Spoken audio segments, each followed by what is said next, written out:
వాళ్ళందరినీ గేలి చేస్తారు. గాలిలో ఎగిరే యంత్రాన్ని కనుక్కుంటామన్నప్పుడు నవ్వుతారు అందరూ. అవి లెక్క చేయకుండా ఏదో ఒక రోజు గాలిలో ఎగిరే యంత్రాన్ని కనుక్కుంటామని నమ్మకంతో చెప్పి సాధించారు. కాబట్టి వాళ్ళ పేర్లు గుర్తుండిపోయి. కాబట్టి మీలో మీ మీద నమ్మకం ఉండాలి. ఎంత నమ్మకం ఉండాలంటే, ఇంకాసేపట్లో సూర్య భగవానుడు అస్తమిస్తాడు కదా. అస్తమిస్తున్నప్పుడు అనుకుంటున్నా అంట, నేను అస్తమిస్తున్నాను, ఈ సువిశాలమైన ప్రపంచానికి కాంతి ఎట్లా అని. అప్పుడు మన గుమ్మం ముందు పెట్టిన చిన్న ప్రమిద చెప్పిందట, చిన్న దీపం చెప్పిందట, మహాప్రభు విచారించకండి, ఈ ప్రపంచానికి మొత్తానికి కాంతినిస్తానని. దాని మీద దానికి ఎంత నమ్మకమో చూడండి. ఒక చిన్న ప్రమిద నమ్మకంతో ప్రపంచానికి మొత్తానికి కాంతినిస్తానంది. అలా మీ మీద మీరు నమ్మకం ఏర్పరచుకోవాలి.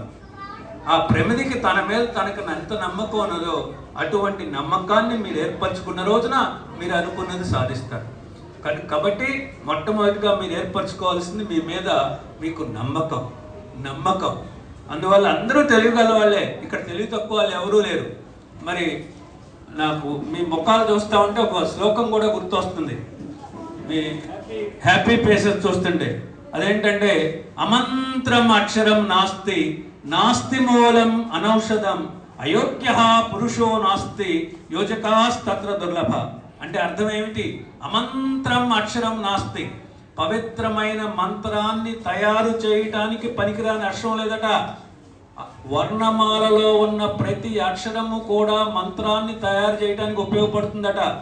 అట్లానే ఈ సృష్టిలో 5,50,000 రకాల పుష్పించే మొక్కలు ఉన్నాయి. ప్రతి మొక్కలో కూడా ఔషధ గుణం ఉన్నదట. నీకు నాకు తెలియకపోవచ్చు. నీకు నాకు వేప, తులసి, పసుపు ఇలాంటి కొన్ని మొక్కలకు ఉన్న ఔషధ గుణమే తెలుసు. కానీ ఈ సృష్టిలో ఉన్న అన్ని మొక్కల్లో కూడా ఔషధ గుణం ఉన్నదట. అట్లానే అయోగ్య పురుషో నాస్తి, మానవుల్లో అయోగ్యులు ఎవరూ లేరు, విద్యార్థుల్లో చేతగాని వాళ్ళు ఎవరూ లేరు.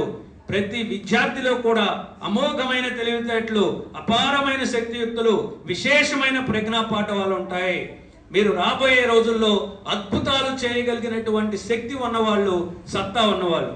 ఈ మాట చెప్పగానే మీలో కొంతమందికి అనుమానం వస్తుంది.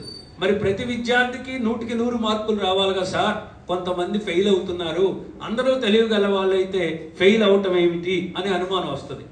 మీరు మీ క్లాస్లో ఫెయిల్ అయిన అబ్బాయినో అమ్మాయినో తీసుకుని వాళ్ళకి ఇష్టమైన హీరోయిన్ నటించిన సినిమాకు పంపించండి. సినిమా చూడనివ్వండి. 1 నెల తర్వాత ఆ స్టోరీ అడగండి. సినిమా 2.5 గంటలు అయితే వాడి సొంత వ్యాఖ్యానంతో ఒక్క డైలాగ్ మిస్ కాకుండా, ఒక్క సన్నివేశం తప్పకుండా 2.5 గంటల సినిమా 3 గంటలు చెబుతాడా చెప్పడా? Do you call him intelligent or non intelligent? మరి లెక్కలు ఎందుకు చెప్పాడు? యోజకాస్తత్ర దుర్లభ. ఒక విద్యార్థి తన తెలివితేటల్ని తాను గుర్తించక వాటిని సరిగ్గా ఉపయోగించుకోకపోవటం వల్ల తగ్గుతున్నాడు, కానీ మార్కులు తగ్గుతున్నాయి, కానీ తెలివి తక్కువతనం వల్ల కాదు. కాబట్టి అది గుర్తుపెట్టుకోండి. Every human brain has unlimited power of thinking. మీకు అసాధారణమైన శక్తియుక్తులు ఉన్నాయి. వాటిని గుర్తించాలి. మీరు గుర్తించాలి. ఆ గుర్తించినప్పుడు మీరు అద్భుతాలు సాధిస్తారు. కాబట్టి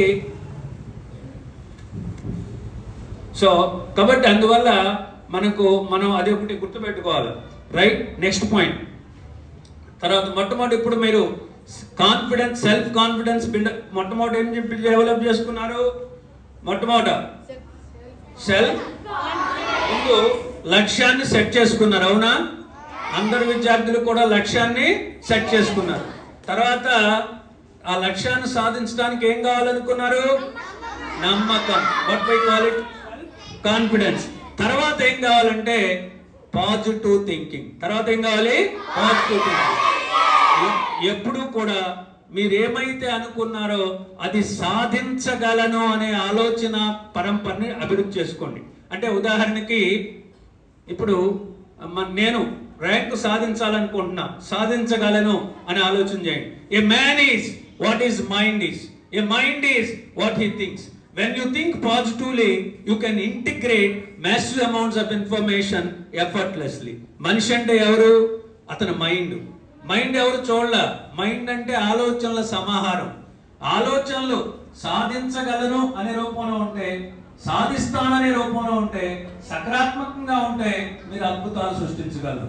ఎంతటి సమాచారాన్నైనా అతి సునాయాసంగా బ్రెయిన్ గ్రహించి ముందుకు తీసుకెళ్తుంది. కాబట్టి ఎప్పుడూ కూడా సానుకూలంగా ఆలోచించండి. తర్వాత కావాల్సింది ఏమిటి అంటే, మీకు ఇప్పుడు మీరు గోల్ సెట్ చేసుకున్నారు, తర్వాత పాజిటివ్గా థింక్ చేస్తున్నారు, సెల్ఫ్ కాన్ఫిడెన్స్ డెవలప్ చేసుకున్నారు, పాజిటివ్గా థింక్ చేస్తున్నారు. తర్వాత ప్లానింగ్, ఎట్లా చదవాలా, ఎలా చదవాలా, ఎప్పుడు చదవాలా ప్లాన్ చేసుకోండి. ఈ ప్లానింగ్ అనే దానిలో మీ ప్రిన్సిపల్ గారు, మీ టీచర్స్, మీ పేరెంట్స్ హెల్ప్ చేస్తారు. అలా ప్లాన్ చేసుకున్న తర్వాత ఆ ప్లాన్ని ఎగ్జిక్యూట్ చేయండి. ఆ ప్లాన్ ఉత్సాహంగా అమలు చేయండి. మీరు అనుకున్నది సాధిస్తారు. కాబట్టి మీరు అందరూ కూడా మీ విద్యార్థి జీవితంలో ఒక లక్ష్యాన్ని ఎన్నుకోండి, ఒక లక్ష్యాన్ని సెట్ చేసుకోండి. ఆ లక్ష్యాన్ని సాధిస్తాను అని ఒక నమ్మకాన్ని ఏర్పరచుకోండి. అలానే సాధిస్తాను అని ఆలోచన చేయండి. సాధించడానికి వ్యూహం రచించండి. రచించినటువంటి వ్యూహాన్ని ఆనందంగా అమలు చేయండి. You will get what you want in ever life. మరి లాస్ట్గా మీరు కెన్ యూ ప్రామిస్, మీరందరూ నాకు ఒక వాగ్దానం చేస్తారు. దెన్ స్టాండ్ అప్, నిలబడండి అందరూ. Then stand up. మరి ఓకే, అటెన్షన్. మరి అందరూ కళ్ళు మూసుకుని మీ రైట్ హ్యాండ్ ముందుకు జరపండి.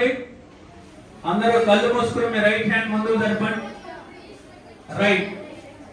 ఓకే, ఎవరికి వాళ్ళు మీ పేరు చెప్పండి. నేను రాబోయే పరీక్షల్లో అత్యున్నత మార్కులు సాధించాలనే లక్ష్యాన్ని ఏర్పరచుకున్నాను. నేను ఏర్పరచుకున్న లక్ష్యాన్ని సాధించడానికి కావలసిన ఆత్మవిశ్వాసాన్ని పెంపొందించుకుంటున్నాను. అదేవిధంగా ఎల్లప్పుడూ సానుకూలంగా ఆలోచిస్తూ నా లక్ష్య సాధనకు చక్కటి ప్రణాళికను రచిస్తాను. నేను రచించిన ప్రణాళికను ఇష్టపడి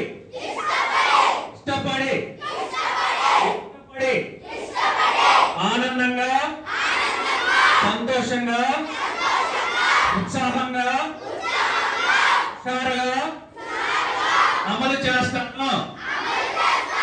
ఫలితంగా నేను అనుకున్న లక్ష్యాన్ని సాధించగలను.